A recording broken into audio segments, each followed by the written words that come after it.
Hey everyone, welcome back to Garnock Reviews. For today we're checking out the Key West 1720 Sportsman.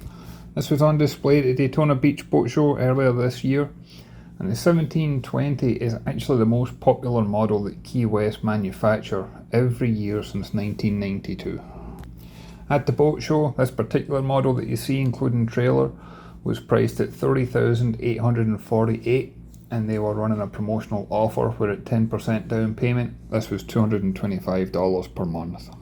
She measures in at 17 foot 2 inches long. She's got a beam of 6 foot 10. She weighs in at just 1,150 pounds, making it a very easy boat to tow and to store.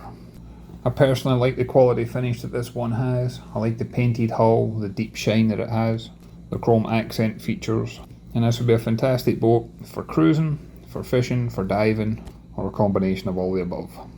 This one's powered by a 90 horse Yamaha 4-stroke outboard. Should be good for around 40 miles an hour, give or take, and she's probably going to fast cruise around the 25 mile an hour mark.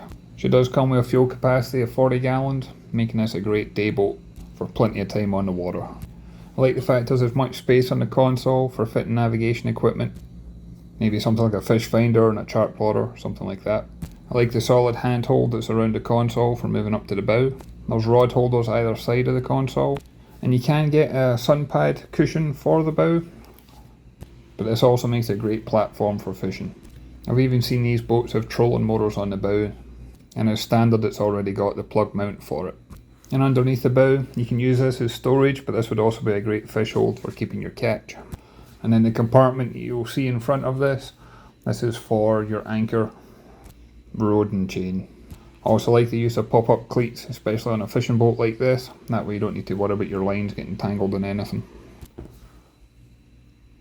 And then as I pan round, you'll see that there's a seat in front of the console. The base of that seat actually lifts forward, and there's a cooler underneath. Again, this is multi-purpose, so it's designed for fishing or for cruising. And I love how well designed this is for a boat of its size. You can also see we've got rod holders built into the gunnels on both sides, and these are recessed to keep the rods out of harm's way. The helm seat's got a cooler underneath, and you're also able to switch the backrest so you can be facing forward or facing aft. And then you'll see we've got rod holders again all throughout the transom, and the seating on the port hand side, that's actually got an aerated live well underneath it, and the seating on the starboard side has got dry storage.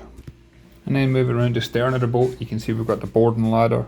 This is great not only if you're in the water, but also if you're trying to board it while it's on the trailer. I think this is a well designed, well equipped boat, especially at this price point. Comes with a 10-year hull warranty and has a no wood rot free construction. I can see why this one's as popular, but as always I'd love to hear your thoughts and comments. If you can leave a comment down below. I'd like to thank Aloha Marine and Key West for allowing me the opportunity to step on board and take a look at it. And as always, I look forward to catching you on the next one. Thanks everyone.